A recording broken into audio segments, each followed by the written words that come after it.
नमस्कार दोस्तों, आप सभी को हमारे YouTube चैनल झार शिक्षा में स्वागत है। तो चलिए हम लोग कंप्यूटर का अगला प्रैक्टिस सेट नंबर 20 करते हैं और देखते हैं 50+ इम्पोर्टेंट क्वेश्चन। तो चलिए स्टार्ट करते हैं आज के पहले क्वेश्चन से। और आज का पहला क्वेश्चन है कि कंप्यूटर के संदर्भ में उबंटू क्या है। तो उबंटू क्या है? तो उबंटू आपका एक कैनोनिकल लिमिटेड द्वारा प्रायोजित एक ओपन सोर्स ऑपरेटिंग सिस्टम है। क्या है? कैनोनिकल लिमिटेड द्वारा प्रायोजित एक ओपन सोर्स ऑपरेटिंग सिस्टम है। इसकी व्याख्या देखते हैं। उबंटू कैनोनिकल लिमिटेड द्वारा प्रायोजित एक ओपन सोर्स ऑपरेटिंग सिस्टम है। उबंटू एक पूर्ण लिनक्स ऑपरेटिंग सिस्टम है जो कंप्यूटर हार्डवेयर, सॉफ्टवेयर संसाधनों और कंप्यूटर प्रोग्राम के लिए सामान्य सेवाएं प्रदान करता है। नेक्स्ट क्वेश्चन है, एक प्रोग्राम या सिस्टम के स्वयं अनुत्तरदायी होने के लिए कारण यदि कोई कंप्यूटर अनुत्तरदायी हो जाता है तथा कोई इनपुट भी न ले रहा हो तो इस घटना को क्या कहा जाता है? तो इस घटना को क्या कहा जाता है? तो हैंगिंग। मतलब कि अगर एक प्रोग्राम या सिस्टम के स्वयं अनुत्तरदायी होने के कारण यदि कोई कंप्यूटर अनुत्तरदायीकरण हो जाता है तथा कोई इनपुट भी नहीं ले रहा है तो इस घटना को क्या कहते हैं? तो हैंगिंग कहते हैं। क्या कहते हैं? हैंगिंग कहते हैं। इसकी व्याख्या देखते हैं। एक प्रोग्राम या सिस्टम के स्वयं अनुत्तरदायी होने के कारण यदि कोई कंप्यूटर अनुत्तरदायी हो जाता है तो कोई इनपुट भी न ले रहा हो तो इस घटना को हैंगिंग कहते हैं। क्या कहते हैं? हैंगिंग कहते हैं।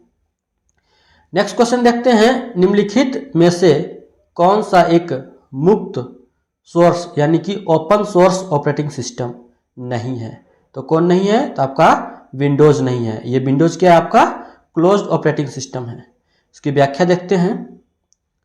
ओपन सोर्स सॉफ्टवेयर यानी ओएस वह सॉफ्टवेयर है जो अपने सोर्स कोड के साथ वितरित किया जाता है, जो इसे अपने मूल अधिकारों के साथ उपयोग, संशोधन और वितरण के लिए उपलब्ध कराता है। धातव है कि विंडोज एक मुक्त सोर्स ऑपरेटिंग सिस्टम नहीं है बल्कि ये क्लोज्ड है। नेक्स्ट क्वेश्चन देखते हैं। इनमें से किस प्रकार का मैलवेयर एक प्रकार का प्रोग्राम या कोड होता है जो किसी व्यक्ति के कंप्यूटर पर उसकी जानकारी के बिना लोड होकर उसकी इच्छा के विरुद्ध चलता है? तो क्या होता है वो? तो उसको कंप्यूटर वायरस बोलते हैं। इसकी व्याख्या देखते हैं। कंप्यूटर वायरस क्या चीज? कंप्यूटर वायरस एक सॉफ्टवेयर प्रोग्राम या सॉफ्टवेयर कोड होता है जिसे इलेक्ट्रॉनिक संक्रमण के लिए बनाया गया है। कंप्यूटर वायरस एक ऐसा प्रोग्राम या कोड का टुकड़ा है जो आपकी जानकारी के बिना आपके कंप्यूटर पर लोड हो जाता है और कंप्यूटर को संक्रमित करता है। मतलब आपकी जानकारी के बिना कंप्यूटर में लोड हो जाएगा और कंप्यूटर को संक्रमित करेगा। कंप्यूटर वायरस के होने से कंप्यूटर डिवाइस या नेटवर्क की प्रोसेसिंग बहुत धीमी हो जाती है और जब वायरस आपके कंप्यूटर में आ जाएगा तो आपका जितना भी फंक्शनिंग होगा वो बहुत ही धीमी गति से कार्य करेगा, जिससे उपयोगकर्ता के कार्य में बहुत कठिनाई होती है। और जो भी हम लोग कार्य करते हैं वो बहुत स्लो होगा तो हम लोग को कार्य करने में बहुत कठिनाई होगी। नेक्स्ट क्वेश्चन देखते हैं। निम्न में से क्या ऑपरेटिंग सिस्टम का कोर है? तो कोर है वेंचुरा, जेनिक्स, डिवाइस ड्राइवर या कर्नेल। तो इसकी सही आंसर देखते हैं। तो इसका सही आंसर हो जाएगा आपका डी यानी कि kernel. Kernel Linux operating system की कोर प्रोग्राम होती है। कर्नेल एक ऐसा ऑपरेटिंग सिस्टम प्रोग्राम है जो कि कंप्यूटर हार्डवेयर के संसाधनों को नियंत्रित करके उनका उचित उपयोग यूजर से करवाता है। जैसे ही कंप्यूटर स्टार्ट होता है कर्नेल लॉन्च हो जाता है। मतलब जैसे ही कंप्यूटर स्टार्ट हो जाता है आपका कर्नेल लॉन्च हो जाता है और कंप्यूटर के ऑफ होने तक लोड रहता है और जब तक आपका कंप्यूटर चालू है तब तक लोड रहता है। मतलब कि कंप्यूटर के ऑफ होने तक, मतलब जब तक आप चालू है आपका कंप्यूटर तब तक वो आपका लोड ही रहेगा, बंद नहीं होगा। नेक्स्ट क्वेश्चन है। माइक्रोसॉफ्ट कि विंडोज ऑपरेटिंग सिस्टम को पहली बार किस वर्ष में शुरू किया गया। तो किस वर्ष शुरू किया गया, कि आपका 1985 ईस्वी में शुरू किया गया। इसकी व्याख्या देखते हैं। माइक्रोसॉफ्ट विंडोज माइक्रोसॉफ्ट द्वारा निर्मित सॉफ्टवेयर प्रचालन यंत्र यानी कि सॉफ्टवेयर ऑपरेटिंग सिस्टम और ग्राफिकल यूजर इंटरफेस की एक श्रृंखला है। माइक्रोसॉफ्ट विंडोज ने ग्राफिकल यूजर इंटरफेस की बढ़ती रुचि यानी कि GUIS को देखते हुए नवंबर 1985 में MS-DOS में जोड़ने के लिए एक ऑपरेटिंग आवरण पेश किया था। नेक्स्ट क्वेश्चन देखते हैं। GIMP एक डैश है, तो ये क्या है, एक आपका एप्लीकेशन सॉफ्टवेयर है। इसकी व्याख्या देखते हैं। GIMP GNU image manipulation program एक एप्लीकेशन सॉफ्टवेयर है। इसका उपयोग अनेक इमेज मैनिपुलेशन कार्य जैसे फोटो रीटचिंग, इमेज कंपोजिशन और इमेज निर्माण के लिए किया जा सकता है। नेक्स्ट क्वेश्चन है। डैश एक सॉफ्टवेयर प्रोग्राम है जो सर्च इंजनों के लिए एक वेब लोकेटिंग और इंडेक्सिंग वेबसाइट पर जाता है। तो कौन जाता है, तो आपका स्पाइडर जाता है। इसकी व्याख्या देखते हैं। स्पाइडर एक सॉफ्टवेयर प्रोग्राम है जो सर्च इंजनों के लिए वेबसाइटों के लोकेशन का पता लगाने के लिए किया जाता है। सभी प्रमुख सर्च इंजन जैसे कि गूगल, याहू अपने इंडेक्स और अपडेट करने के लिए स्पाइडर का उपयोग करते हैं। नेक्स्ट क्वेश्चन है। निम्न में से कौन सा ऑपरेटिंग सिस्टम निर्दिष्ट समय बाध्यता यानी कि स्पेसिफाइड टाइम कंस्ट्रेंट के अंदर प्रतिक्रिया और गारंटी देता है। तो कौन देता है, तो आपका रियल टाइम ऑपरेटिंग सिस्टम। इसकी व्याख्या देखते हैं। रियल टाइम ऑपरेटिंग सिस्टम यानी RTOS को ऐसे कंप्यूटर एप्लीकेशन या सॉफ्टवेयर के लिए डिजाइन किया गया है जिन्हें ठीक से काम करने के लिए एक निर्दिष्ट समय सीमा के भीतर यानी रेस्पॉन्स देना बहुत आवश्यक होता है। नेक्स्ट क्वेश्चन देखते हैं। सॉफ्टवेयर का कौन सा भाग खुद प्रतिक्रिया बनाने के लिए कंप्यूटर नेटवर्क और सिक्योरिटी होल्स का उपयोग करता है। तो कौन करता है, तो आपका वर्म करता है। इसकी व्याख्या देखते हैं। वर्म सॉफ्टवेयर का एक छोटा सा भाग है जो खुद को दोहराने के लिए कंप्यूटर नेटवर्क और सिक्योरिटी होल का उपयोग करता है। पहली बार कंप्यूटर वर्म को एंटीवायरस सॉफ्टवेयर के रूप में तैयार किया गया था। किसके रूप में, तो एंटीवायरस सॉफ्टवेयर के रूप में वर्म सॉफ्टवेयर को तैयार किया गया था। नेक्स्ट क्वेश्चन है। यूजर इंटरफेस डैश का वह भाग होता है जो यूजर को जानकारी प्रविष्ट करने और प्राप्त करने की सुविधा देता है। तो कौन होता है, तो आपका ऑपरेटिंग सिस्टम होता है जो यूजर इंटरफेस का भाग होता है और यूजर को जानकारी प्रविष्ट करने और प्राप्त करने की सुविधा देता है। इसकी व्याख्या देखते हैं। ऑपरेटिंग सिस्टम एक कंप्यूटर प्रोग्राम होता है जो कंप्यूटर में चलने वाले सभी प्रोग्रामों और कंप्यूटर से जुड़ी डिवाइसेस को संचालित करता है। ऑपरेटिंग सिस्टम ही कंप्यूटर के उपयोग करता है। दैट मीन्स यूजर को ऐसा इंटरफेस प्रोवाइड कराता है जिस पर यूजर आसानी से कर सके। यानी ऑपरेटिंग सिस्टम यूजर्स को एक इंटरफेस प्रोवाइड कराता है जिस पर यूजर आसानी से कार्य कर सके। नेक्स्ट क्वेश्चन देखते हैं। निम्नलिखित में से कौन सा एंटीवायरस सॉफ्टवेयर नहीं है, यानी कि एंटीवायरस सॉफ्टवेयर में से कौन नहीं है, तो आपका लिनक्स जो है वो आपका एंटीवायरस सॉफ्टवेयर नहीं है, ये आपका ऑपरेटिंग सिस्टम है। यानी कि कैस्परस्काई, नॉर्टन और अवास्ट ये सभी तीनों क्या हैं, ये आपके एंटीवायरस सॉफ्टवेयर हैं। लिनक्स सबसे अधिक उपयोग किया जाने वाला ओपन सोर्स ऑपरेटिंग सिस्टम है। कैसा सोर्स, तो ओपन सोर्स ऑपरेटिंग सिस्टम है कौन, तो लिनक्स। जबकि कैस्परस्काई और नॉर्टन एवं अवास्ट एक एंटीवायरस सॉफ्टवेयर, कैसा एंटीवायरस सॉफ्टवेयर है।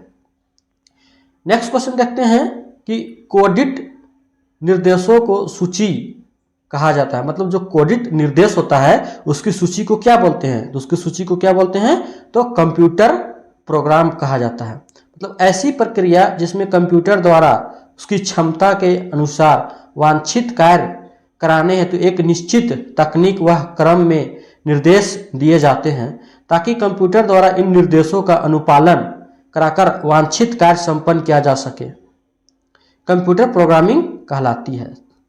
नेक्स्ट क्वेश्चन देखते हैं, निम्नलिखित में से कौन सा ऑपरेटिंग सिस्टम नहीं है? तो विंडोज विस्टा ये भी है, लिनक्स ये भी है, माइक्रोसॉफ्ट ऑफिस ये आपका नहीं है, क्या है, एक आपका एप्लीकेशन सॉफ्टवेयर, और एप्पल का मैक ओएस ये भी आपका ऑपरेटिंग सिस्टम है, बट माइक्रोसॉफ्ट ऑफिस ये आपका एप्लीकेशन सॉफ्टवेयर है। इसकी व्याख्या देखते हैं। ऑपरेटिंग सिस्टम प्रोग्रामों का वह समूह है जो कंप्यूटर सिस्टम तथा उसके विभिन्न संसाधनों के कार्यों को नियंत्रित करता है तथा हार्डवेयर, एप्लीकेशन सॉफ्टवेयर तथा उपयोगकर्ता के बीच संबंध स्थापित करता है। इसके मुख्य कार्य हैं कंप्यूटर चालू किए जाने पर सॉफ्टवेयर के द्वितीयक मेमोरी से लेकर प्राथमिक मेमोरी में डालना तथा कुछ मूलभूत क्रियाएं स्वतः प्रारंभ करना। मतलब जैसे ही कंप्यूटर चालू होता है तो द्वितीयक मेमोरी से लेकर प्राथमिक मेमोरी में क्या जो मूलभूत सॉफ्टवेयर है उसको लोड करना होता है। दूसरा है कि मेमोरी और फाइल प्रबंधन करना, मतलब मेमोरी मैनेजमेंट और फाइल मैनेजमेंट करना है। फिर तीसरा है हार्डवेयर एवं सॉफ्टवेयर से संबंधित विभिन्न दोषों यानी एरर्स को इंगित करना आदि। इसके उदाहरण है विंडोज विस्टा, लिनक्स, एप्पल का मैक ओएस। अब नेक्स्ट क्वेश्चन देखते हैं। नेक्स्ट क्वेश्चन आपका है, कंप्यूटर वायरस द्वारा स्वयं की पुनरावृत्ति के लिए किस युक्ति का प्रयोग किया जाता है? तो किस युक्ति का प्रयोग किया जाता है? तो स्पॉन युक्ति का प्रयोग किया जाता है। इसकी व्याख्या देखते हैं। कंप्यूटर वायरस एक प्रोग्राम है जो अपने आप का प्रयोग कर अनुलिपि मतलब स्वयं का कॉपी करना बना सकता है और उपयोगकर्ता के अनुमति के बिना कंप्यूटर को संक्रमित कर सकता है। मतलब उपयोगकर्ता को पता भी नहीं चलेगा और आपको कंप्यूटर को संक्रमित करेगा। कंप्यूटर वायरस में स्वयं की पुनरावृत्ति के लिए स्पोन का प्रयोग किया जाता है। किसका? तो स्पोन का प्रयोग किया जाता है। एक वायरस एक कंप्यूटर से दूसरे कंप्यूटर में तभी फैल सकता है जब इसका होस्ट एक असंक्रमित कंप्यूटर से लाया जाए। नेक्स्ट क्वेश्चन है, लिनक्स एक डैश है। तो लिनक्स क्या है? एक आपका ऑपरेटिंग सिस्टम है, वो भी कैसा? ओपन सोर्स ऑपरेटिंग सिस्टम है। लिनक्स एक ऑपरेटिंग सिस्टम है। यह एक ओपन सोर्स सॉफ्टवेयर है जिसका उपयोग कोई भी व्यक्ति निःशुल्क कर सकता है। लिनक्स का विकास टोरवाल्ड ने किया सन 1911। कितना? सन 1911 में इसका पहला वर्जन रिलीज किया गया। कितना में? 1911 में इसका पहला वर्जन रिलीज किया गया था। नेक्स्ट क्वेश्चन देखते हैं, सिंटैक्स एरर को डैश द्वारा निश्चित किया जाता है। तो किसके द्वारा? तो आपका कंट्रोल यूनिट के द्वारा सिंटैक्स एरर को निश्चित किया जाता है। सिंटैक्स त्रुटि यानी एरर प्रोग्राम के स्रोत कोड यानी कि सोर्स कोड में होने वाली एक त्रुटि है। यह एक प्रकार से वाक्य के प्रोग्रामिंग लैंग्वेज के अनुरूप न होने पर उत्पन्न होती है। इसका कंट्रोल यूनिट द्वारा निश्चित किया जाता है। नेक्स्ट क्वेश्चन है, निम्न त्रुटियों में से किसकी कंपाइलर द्वारा पहचान की जाती है? तो कंपाइलर के माध्यम से किसकी पहचान की जाती है? तो आपका लॉजिकल त्रुटियां मतलब लॉजिकल एरर्स की पहचान आपका कंपाइलर के माध्यम से की जाती है। इसकी व्याख्या देखते हैं। कंपाइलर किसी प्रोग्रामिंग भाषा में लिखे गए कंप्यूटर प्रोग्रामिंग कोड होते हैं। कंपाइलर जो होता है कि कंप्यूटर लैंग्वेज में लिखा गया एक प्रोग्रामिंग कोड होता है जिससे लॉजिकल त्रुटियों को पहचाना जाता है, जिससे लॉजिकल जो एरर्स होते हैं उसको पहचाना जाता है। इसका कार्य स्रोत कोड यानी सोर्स कोड को परिवर्तित करके एक निष्पादन योग्य प्रोग्राम बनाना होता है। सभी कंप्यूटर प्रोग्रामिंग लैंग्वेज के निर्देशों का एक सेट लेते हैं और उनका अनुवाद करते हैं। कंपाइलर एक ऐसा कार्यक्रम होता है जो अनुवाद से पूर्व इन प्रोग्रामों में से त्रुटियां पहचान कर प्रोग्राम को त्रुटि रहित तथा अंतिम निष्पादन के योग्य बनाता है। मतलब कंपाइलर जो होता है वो प्रोग्राम को त्रुटि रहित पहचान कर अंतिम निष्पादन के योग्य बनाता है। नेक्स्ट क्वेश्चन है, निरंतर सक्रिय सिस्टम प्रोग्राम प्रोसेस को क्या कहते हैं? जो निरंतर सक्रिय रहता है उस सिस्टम प्रोग्राम को क्या कहते हैं? उस सिस्टम प्रोग्राम को क्या कहते हैं? तो डोमेन कहा जाता है। यानी कि डीमेन यानी डोमेन किसी सिस्टम का निरंतर सक्रिय सिस्टम प्रोग्राम है। यह किसी बहुउद्देशीय कंप्यूटर का ऑपरेटिंग सिस्टम या कंप्यूटर प्रोग्राम होता है जो किसी प्रयोक्ता के सीधे नियंत्रण में रहने के बजाय बैकग्राउंड प्रोसेस यानी कि पृष्ठीय प्रक्रिया के रूप में चलता रहता है। डीमेन ईवेयर गतिविधि के लिए प्रतिक्रिया देने के साथ साथ किसी नेटवर्क पर अन्य कंप्यूटरों से समायोजन स्थापित करने में सहायता करता है। नेक्स्ट क्वेश्चन देखते हैं, निम्नलिखित में से कौन सा यसे कथन बायोस के संबंध में सही नहीं है? यानी बायोस यानी बेसिक इनपुट आउटपुट सिस्टम, यानी कि पहला है कि यह फर्मवेयर में कंप्यूटर निर्देशों का एक समुच्चय है। दूसरा है यह इनपुट तथा आउटपुट का संचालन नियंत्रित करता है। और तीसरा है बायोस का असंक्षिप्त रूप बेसिक इनपुट आउटपुट सिस्टम है। तो यानी कि इसका सही आंसर जो हो जाएगा वो आपका हो जाएगा डी, यानी कि इसमें तीनों जो कथन है वो सही है। इसकी व्याख्या देखते हैं। बायोस यानी बेसिक इनपुट आउटपुट सिस्टम अंग्रेजी के बेसिक इनपुट आउटपुट सिस्टम का संक्षिप्त रूप है। यह आईबीएम कंप्यूटर के दिए जाने वाले निर्देशों का एक समूह यानी कि समुच्चय होता है। ये निर्देश कंप्यूटर में एक चिप में संरक्षित रहते हैं। इसको डिस्क को फेल होने से बचाने के उद्देश्य से तैयार किया जाता है। यह इनपुट तथा आउटपुट संचालन को नियंत्रित करता है। बायोस का सबसे महत्वपूर्ण कार्य कंप्यूटर को चालू करते समय स्वतः परीक्षण यानी कि सेल्फ टेस्ट निर्देशन देना होता है। नेक्स्ट क्वेश्चन है, कंप्यूटर के ऑन होने पर ऑपरेटिंग सिस्टम को कंप्यूटर की random access memory that means RAM में लोड करने और फिर इसे उपयोगकर्ताओं द्वारा एप्लीकेशन रन करने के लिए तैयार करने की प्रक्रिया को डैश कहा जाता है। क्या कहा जाता है? तो उसको बूटिंग कहते हैं। क्या कहते हैं? बूटिंग कहते हैं। इसकी व्याख्या देखते हैं कि कंप्यूटर के ऑन होने पर कंप्यूटर सिस्टम को कंप्यूटर की रैंडम एक्सेस मेमोरी यानी रैम में लोड करने और फिर इसे उपयोगकर्ताओं द्वारा एप्लीकेशन रन करने के लिए तैयार करने वाली प्रक्रिया को बूटिंग कहते हैं। क्या कहते हैं? तो बूटिंग कहते हैं। नेक्स्ट क्वेश्चन है, निम्नलिखित में से कौन सा एक ऑपरेटिंग सिस्टम नहीं है? तो कौन नहीं है? तो आपका गूगल क्रोम नहीं है। ये क्या है? आपका एक ब्राउजर है। बाकी बाद आपका लिनक्स हो गया, माइक्रोसॉफ्ट विंडोज हो गया और एमएस डॉस हो गया, ये सभी क्या है? ऑपरेटिंग सिस्टम है। इसकी व्याख्या देखते हैं। ऑपरेटिंग सिस्टम को लघु रूप में ओएस कहते हैं। यह एक ऐसा कंप्यूटर प्रोग्राम होता है जो अन्य कंप्यूटर प्रोग्रामों का संचालन करता है। ऑपरेटिंग सिस्टम उपयोगकर्ता तथा कंप्यूटर सिस्टम के बीच मध्यस्थ का कार्य करता है। यह हमारे निर्देशों को कंप्यूटर को समझाता है। ऑपरेटिंग सिस्टम के द्वारा अन्य सॉफ्टवेयर तथा हार्डवेयर का संचालन किया जाता है। प्रमुख ऑपरेटिंग सिस्टम के नाम जैसे लिनक्स ओएस, मैक मतलब MS DOS, Windows OS, Android OS इत्यादि, जबकि गूगल क्रोम एक वेब ब्राउजर है। नेक्स्ट क्वेश्चन देखते हैं, निम्न में से कौन सा एक ऑपरेटिंग सिस्टम नहीं है?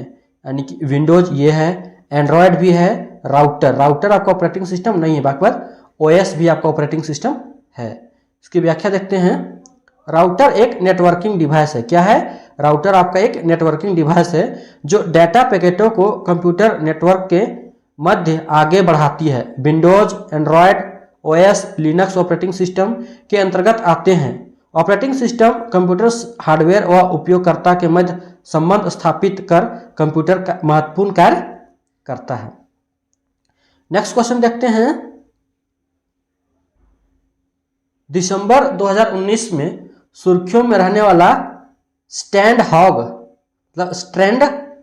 क्या है? तो स्टैंड हॉग क्या है? तो एक एंड्रॉयड ऑपरेटिंग सिस्टम का मालवेयर, यानी कि एक क्या है? आपका मालवेयर है। इसकी व्याख्या देखते हैं। स्टैंड हॉग एक एंड्रॉयड ऑपरेटिंग सिस्टम का मालवेयर है जिसके जरिए हैकर्स एंड्रॉयड यूजर्स द्वारा इस्तेमाल किए जा रहे ऐप्स का पासवर्ड और दूसरी संवेदनशील जानकारी चुरा सकते हैं। इसके बारे में पता नॉर्वे की एक कंपनी ने लगाया। किसके द्वारा पता लगाया गया था? तो नॉर्वे की एक कंपनी के द्वारा पता लगाया गया था। नेक्स्ट क्वेश्चन है डैश सॉफ्टवेयर एप्लीकेशन का अवैध उत्पादन और वितरण है। मतलब सॉफ्टवेयर का अवैध उत्पादन और वितरण क्या कहलाता है? तो उसको क्या बोलते हैं? तो पायरेसी बोला जाता है। क्या बोला जाता है? पायरेसी। इसका व्याख्या देखते हैं। सॉफ्टवेयर पायरेसी को गैर कानूनी रूप से कॉपी किए जाने वाले सॉफ्टवेयर के रूप में जाना जाता है। कुछ खरीदे गए सॉफ्टवेयर की अनाधिकृत प्रतिलिपि अधिकांश सॉफ्टवेयर प्रोग्रामों को केवल एक उपयोगकर्ता साइट द्वारा उपयोग के लिए लाइसेंस दिया जाता है। सॉफ्टवेयर पायरेसी मुख्यतः 5 प्रकार के होते हैं। पहला काउंटर फिटिंग, दूसरा इंटरनेट पायरेसी, तीसरा इंड यूजर पायरेसी, चौथा क्लाइंट सर्वर ओवरयूज और पांचवा hard disk loading. That means 5 type of piracy मुख्यतः होता है। एक बार फिर से रिवीजन कर लेते हैं। पहला काउंटर फिटिंग, दूसरा इंटरनेट पायरेसी, तीसरा इंड यूजर पायरेसी, चौथा क्लाइंट सर्वर ओवरयूज और पांचवा hard disk loading. Next question देखते हैं। निम्नलिखित में से कौन सा एक ऑपरेटिंग सिस्टम नहीं है? तो यूनिक्स आपका है, उबंटू भी है, MS DOS ये भी है और MS एक्सेल ये नहीं है। ये आपका क्या है? एप्लीकेशन सॉफ्टवेयर है। इसकी व्याख्या देखते हैं। ऑपरेटिंग सिस्टम एक सिस्टम सॉफ्टवेयर है जो कंप्यूटर सिस्टम के हार्डवेयर रिसोर्सेस जैसे मेमोरी, प्रोसेसर तथा इनपुट आउटपुट डिवाइसेस को व्यवस्थित करता है। ऑपरेटिंग सिस्टम हार्डवेयर एवं सॉफ्टवेयर के बीच सेतु यानी कि पुल का कार्य करता है। ऑपरेटिंग सिस्टम के उदाहरण हैं Unix, Ubuntu, MS DOS, Windows 10, IBM OS/2 आदि। नेक्स्ट क्वेश्चन है निम्नलिखित में से किस प्रोग्राम या सॉफ्टवेयर का प्रयोग वर्ड डॉक्यूमेंट बनाने में नहीं करते? मतलब वर्ड डॉक्यूमेंट में हम किसका उपयोग नहीं करते हैं? तो नोटपैड का, इसका तो करते हैं। एडोब एक्रोबैट रीडर का, इसका उपयोग हम लोग नहीं करते। मतलब इसको हम लोग PDF को देखने के लिए यूज करते हैं। माइक्रोसॉफ्ट वर्ड का इसका करते हैं और वर्डपैड का भी करते हैं। इसकी व्याख्या देख लेते हैं। Adobe Acrobat reader portable document format, that means PDF की फाइलों को देखने, बनाने, हेरफेर करने, प्रिंट करने और प्रतिबंधित करने का एक एप्लीकेशन सॉफ्टवेयर है। इसका प्रयोग वर्ड डॉक्यूमेंट बनाने में नहीं किया जाता है। विंडोज के अंतर्गत उपयोगी प्रोग्राम हैं Notepad, WordPad, Paint, calculator, phone dialer, imaging, media player, CD player, खेल, क्लिपबोर्ड। माइक्रोसॉफ्ट वर्ड दस्तावेज को बनाने तथा शेयर करने के लिए एक शक्तिशाली उपकरण प्रदान करता है। नेक्स्ट क्वेश्चन है निम्नलिखित में से प्रचालन प्रणाली कौन सी है? ओपेरा, क्रोम, सफारी या लिनक्स? तो इसका सही आंसर हो जाएगा आपका लिनक्स। ऑपरेटिंग सिस्टम एक सिस्टम सॉफ्टवेयर है जो कंप्यूटर सिस्टम के हार्डवेयर रिसोर्स जैसे मेमोरी, प्रोसेसर और इनपुट आउटपुट डिवाइसेस को व्यवस्थित करता है। ऑपरेटिंग सिस्टम व्यवस्थित रूप से जमे हुए सॉफ्टवेयर का एक समूह है जो कि आंकड़ों एवं निर्देशों के संचरण को निर्देशित करता है।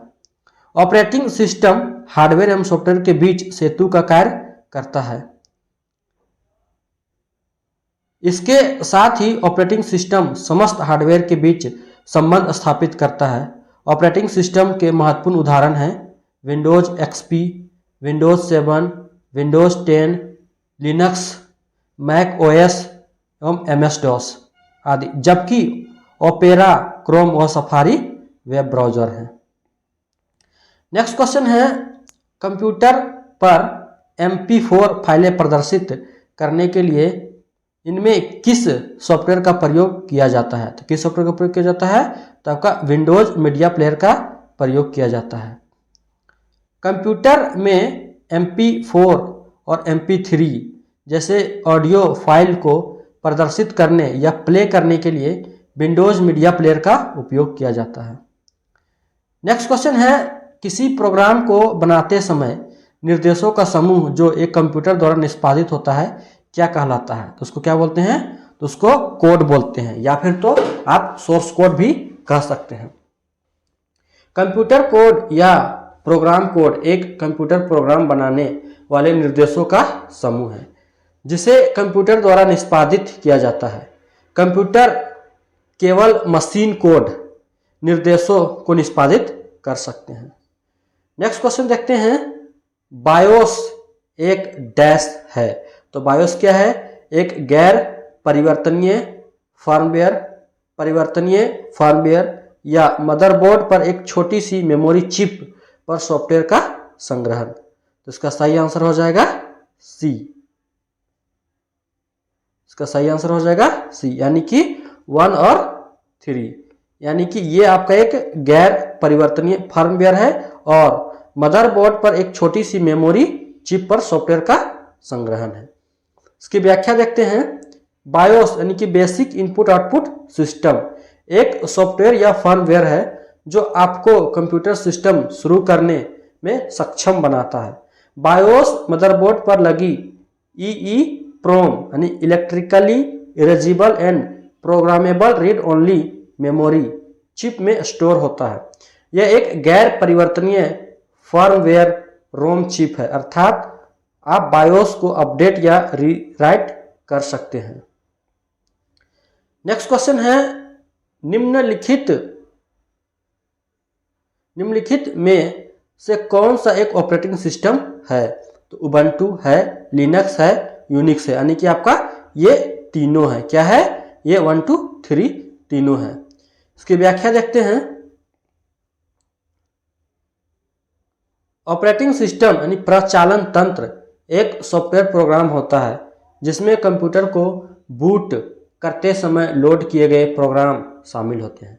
यह अन्य एप्लीकेशन को चलाने के लिए भी जिम्मेदार होता है।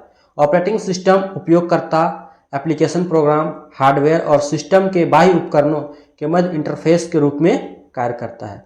ऑपरेटिंग सिस्टम के उदाहरण हैं Unix, Linux, Ubuntu, Windows, MS-DOS, Mac OS।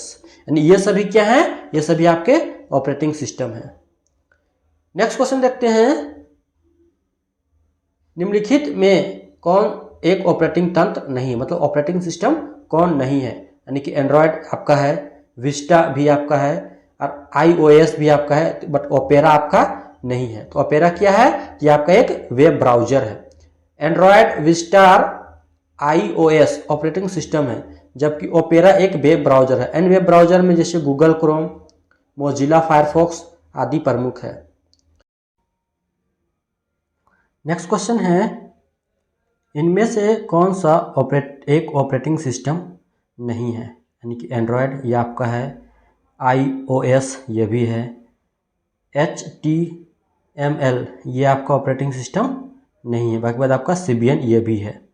यानी कि वह सॉफ्टवेयर जो आधारभूत सिस्टम कार्य करने में सक्षम हो ऑपरेटिंग सिस्टम कहलाता है। इन आधारभूत सिस्टम कार्यों में डिस्क से डेटा पढ़ना, डिस्क पर डेटा लिखना, रिसोर्स प्रबंध आदि शामिल है, जैसे विंडोज, एंड्रॉयड, Symbian, iOS एवं लिनक्स आदि। जबकि HTML वेब पेज बनाने के लिए स्टैंडर्ड मार्कअप लैंग्वेज है। नेक्स्ट क्वेश्चन है, यूनिक्स ऑपरेटिंग सिस्टम को वर्ष 1970 के दशक में डैश द्वारा विकसित किया गया था। तो किसके द्वारा विकसित किया गया था? तो बेल लैबोरेटरीज के द्वारा विकसित किया गया था। ऑपरेटिंग सिस्टम एक सिस्टम सॉफ्टवेयर है जो कंप्यूटर सिस्टम के हार्डवेयर रिसोर्स जैसे मेमोरी, प्रोसेसर तथा इनपुट आउटपुट डिवाइसेस को व्यवस्थित करता है, जैसे यूनिक्स, विंडोज, DOS आदि। यूनिक्स ऑपरेटिंग सिस्टम को 1969-70 में बेल लैबोरेटरी में विकसित किया गया था। यह मल्टी यूजर व मल्टीटास्किंग ऑपरेटिंग सिस्टम है जो कार्यस्थलों और सर्वर में मास्टर कंट्रोल प्रोग्राम के तौर पर व्यापक ढंग से प्रयुक्त होता है। नेक्स्ट क्वेश्चन है लिनक्स ऑपरेटिंग सिस्टम का शुभंकर क्या है? तो उसका क्या है? तो पेंगुइन है। क्या है? पेंगुइन है। लिनक्स एक ऑपरेटिंग सिस्टम है, इसका शुभंकर पेंगुइन है। यह एक ओपन सोर्स ऑपरेटिंग सिस्टम है। कैसा? तो ओपन सोर्स ऑपरेटिंग सिस्टम है। अन्य ऑपरेटिंग सिस्टम के उदाहरण हैं MS DOS, Microsoft Windows, Unix आदि। नेक्स्ट क्वेश्चन है दोषपूर्ण या दूषित सॉफ्टवेयर कोई भी ऐसा प्रोग्राम या फाइल होता है जो कंप्यूटर उपयोगकर्ता के लिए हानिकारक होता है। निम्न में से कौन सा एक दोषपूर्ण या दूषित सॉफ्टवेयर है? तो कौन है? तो आपका मालवेयर होता है। इसकी व्याख्या देखते हैं। दिए गए विकल्प में से मालवेयर एक दोषपूर्ण सॉफ्टवेयर है जो उपयोगकर्ता के जानकारी के बिना कंप्यूटर से संवेदनशील जानकारी चुरा सकता है और धीरे धीरे कंप्यूटर को धीमा कर देता है। नेक्स्ट क्वेश्चन है कंप्यूटर और इंटरनेट के संदर्भ में निम्नलिखित में से कौन सा वायरस डिस्क की फाइल सिस्टम में बदलाव कर देता है? तो कौन करता है? तो क्लस्टर वायरस। यानी कंप्यूटर और इंटरनेट में क्लस्टर वायरस डिस्क की फाइल सिस्टम में बदलाव कर देता है। अब देखते हैं डेटा संचार से। कंप्यूटर को वायर्ड नेटवर्क से जोड़ने के लिए निम्न में से किस पोर्ट का उपयोग किया जाता है? तो किस पोर्ट का उपयोग किया जाता है? तो आपका ईथरनेट पोर्ट का उपयोग किया जाता है। इसकी व्याख्या देखते हैं। ईथरनेट पोर्ट कंप्यूटर का एक जैक या सॉकेट है जो ईथरनेट कनेक्टर के उपयोग की अनुमति देता है। ये पोर्ट स्थानीय क्षेत्र network that means LAN local area network के निर्माण की अनुमति देते हैं में आवश्यक है। ईथरनेट पोर्ट आमतौर पर computer, router, video game console, modem और टेलीविज़न सहित नेटवर्कों पर पाया जाता है। नेक्स्ट क्वेश्चन है एक लोकल एरिया नेटवर्क यानी लैन के टोपोलॉजी को क्या कहा जाता है जिसमें हब या स्विच की तरह सभी नोड्स केंद्रीय कनेक्शन बिंदु से अलग अलग जुड़े होते हैं?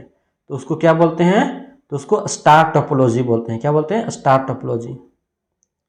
स्टार टोपोलॉजी में सभी नोड्स एक केंद्रीय कंप्यूटर से जुड़े होते हैं जिसे हब कहते हैं या होस्ट भी कहते हैं।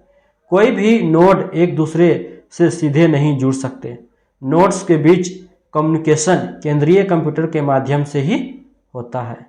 केंद्रीय कंप्यूटर सभी नोड्स के बीच होने वाले कम्युनिकेशन को नियंत्रित करता है। नेक्स्ट क्वेश्चन है फायरवॉल यानी कंप्यूटिंग के संबंध में निम्नलिखित में से कौन सा कथन सही नहीं है? यानी कौन सा कथन आपका सही नहीं है? यानी कि पहला है यह सॉफ्टवेयर और हार्डवेयर दोनों डिवाइसों का संयोजन है। दूसरा है यह इसका इस्तेमाल प्रायः कंप्यूटर नेटवर्क को अनाधिकृत पहुंच से बचाने के लिए किया जाता है। तीसरा है यह वैध संचार के पारगमन की अनुमति नहीं देता। और चौथा है यह नियमों के आधार पर नेटवर्क प्रसारण की अनुमति देता है। तो इसका सही आंसर हो जाएगा आपका, देखते हैं, सी, यानी कि फायरवॉल यानी कंप्यूटर संदर्भ में वैध संचार के पारगमन की अनुमति नहीं देता है। यह कथन सही नहीं है, बल्कि फायरवॉल कंप्यूटर को सुरक्षित रखने के लिए एक व्यवस्था है जो सभी तरह के कंप्यूटर और उसके नेटवर्क को घुसपैठियों यानी हैकर्स और मालवेयर से बचाकर रखता है, जो चुपके से हमारे कंप्यूटर के अंदर आ जाती है और सभी पर्सनल डिटेल उस सॉफ्टवेयर को भेजने वाले हैकर्स के पास पहुंचा देती है, जो इसका गलत फायदा उठाते हैं। नेक्स्ट क्वेश्चन है इंटरनेट के संदर्भ में क्या चीज? इंटरनेट के संदर्भ में मैन का पूर्ण रूप क्या है? यानी मैन का क्या हो जाएगा? इसका हो जाएगा आंसर मेट्रोपॉलिटन एरिया नेटवर्क। इसकी व्याख्या देखते हैं। मैन का पूर्ण रूप मेट्रोपॉलिटन एरिया नेटवर्क है। यह एक उच्च गति वाला नेटवर्क है जो इमेज, डेटा और आवाज़ को 200 मेगाबाइट प्रति सेकेंड या इससे अधिक गति से डेटा को 75 किलोमीटर की दूरी तक ले जा सकता है। मेट्रोपॉलिटन एरिया नेटवर्क लैन से बड़ा तथा वाइड एरिया नेटवर्क यानी वैन से छोटा नेटवर्क होता है। राउटर, स्विच, हब्स मिलकर एक मेट्रोपॉलिटन एरिया नेटवर्क का निर्माण करते हैं। नेक्स्ट क्वेश्चन है, आईपी एड्रेस में कितने बिट्स होते हैं? तो कितने बिट्स होते हैं? तो आपका 32 बिट्स होते हैं।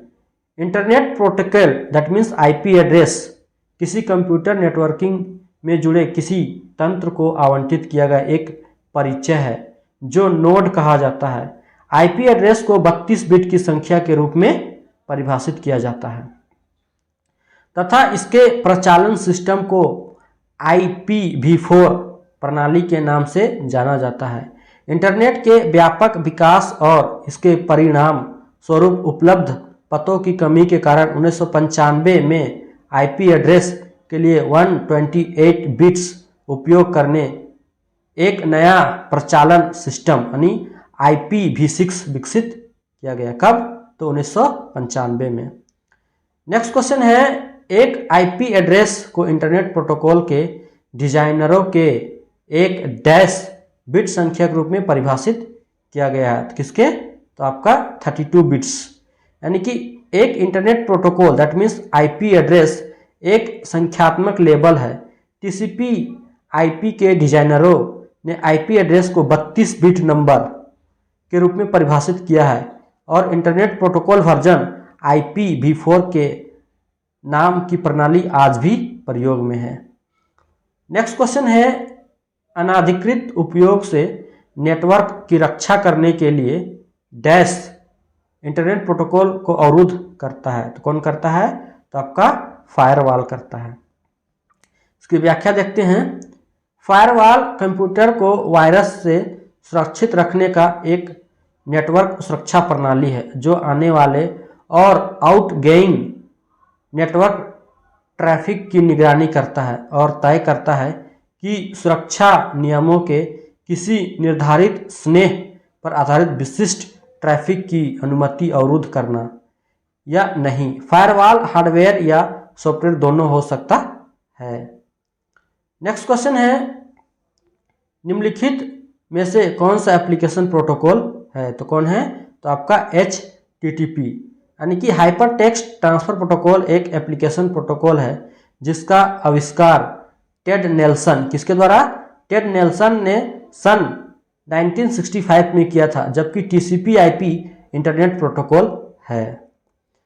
नेक्स्ट क्वेश्चन है, स्रोत स्थल से गंतव्य तक पैकेटों को स्थानांतरित करने के मार्ग का निर्णय करने के लिए किस कलन विधि का प्रयोग किया जाता है? तो किसका किया जाता है?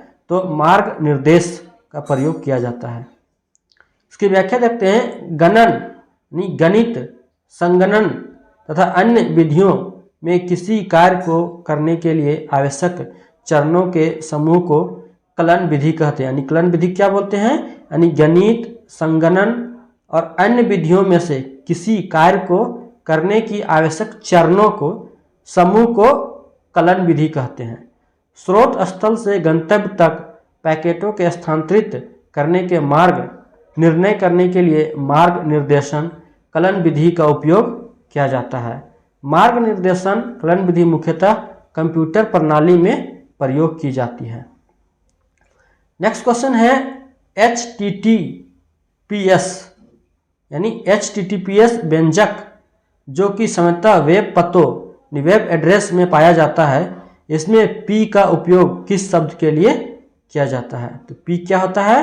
तो आपका प्रोटोकॉल हो यानी HTTPS का full form hyper text transfer protocol secure है। यानी HTTP hyper text transfer protocol का एक सुरक्षित भंडार संस्करण है। इसका उपयोग कंप्यूटर नेटवर्क पर सुरक्षित संचार के लिए किया जाता है। नेक्स्ट क्वेश्चन है, निम्नलिखित में से कौन सा विकल्प कंप्यूटर के संदर्भ में सर्वोत्तम ढंग से फायरवॉल को परिभाषित करता है? तो कौन करता है? तो यह एक हार्डवेयर सिस्टम है, यह एक सॉफ्टवेयर का नाम है, यह नियमों के सेट के आधार पर नेटवर्किंग ट्रांसमिशन को अनुमति देने या अस्वीकार करने के लिए सॉफ्टवेयर और हार्डवेयर डिवाइसों दोनों का संयोजन है, या यह किसी भी और प्रत्येक नेटवर्क ट्रांसमिशन की अनुमति देने के लिए सॉफ्टवेयर और हार्डवेयर आधारित डिवाइसों का एक संयोजन। इसका सही आंसर हो जाएगा आपका सी। मतलब यह नियमों के सेट के आधार पर नेटवर्किंग ट्रांसमिशन को अनुमति देने या स्वीकार करने के लिए सॉफ्टवेयर और हार्डवेयर डिवाइस दोनों का एक संयोजन है।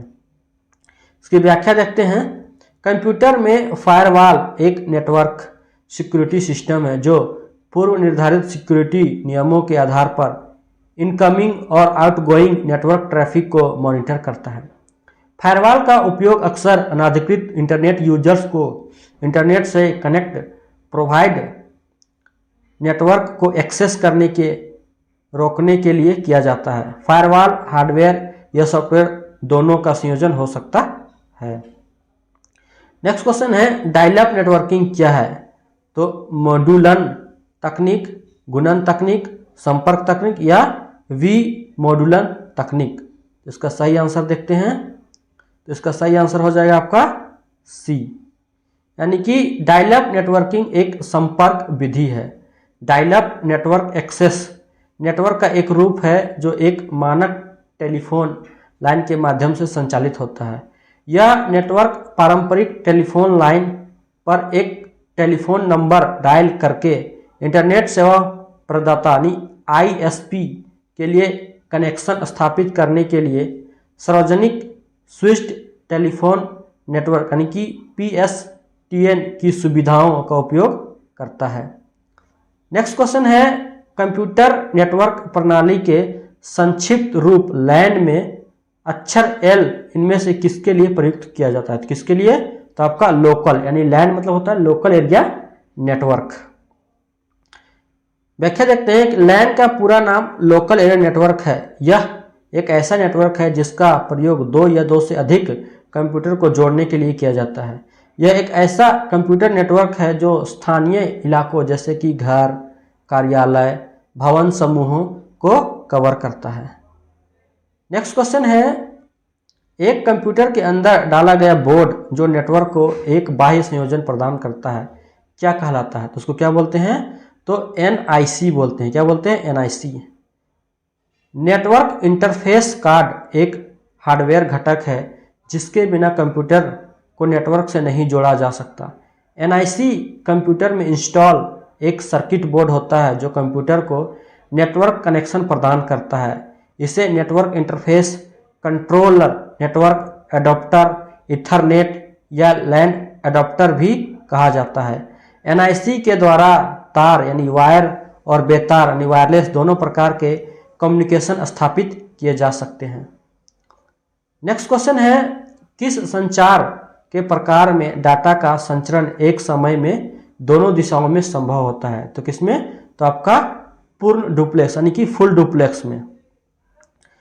व्याख्या देखते हैं। कम्युनिकेशन संचार चैनल तीन प्रकार के होते हैं। पहला सिंप्लेक्स, इस अवस्था में डेटा संचरण सदैव एक दिशा में होता है, अर्थात हम अपनी सूचनाएं भेज सकते हैं, प्राप्त नहीं कर सकते हैं। यानी कि इसका एग्जाम्पल हो जाएगा आपका वॉकी टॉकी।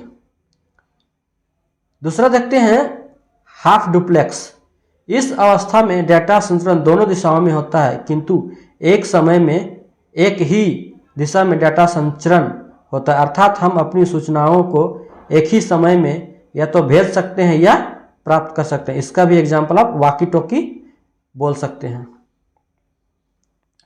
नेक्स्ट क्वेश्चन है पूर्ण डुप्लेक्स यानी फुल डुप्लेक्स, इस अवस्था में डेटा संचरण दोनों दिशाओं में संभव होता है, अर्थात हम एक ही समय में सूचनाएं भेज भी सकते हैं और प्राप्त भी कर सकते हैं। इसका एग्जाम्पल है मोबाइल। क्या है?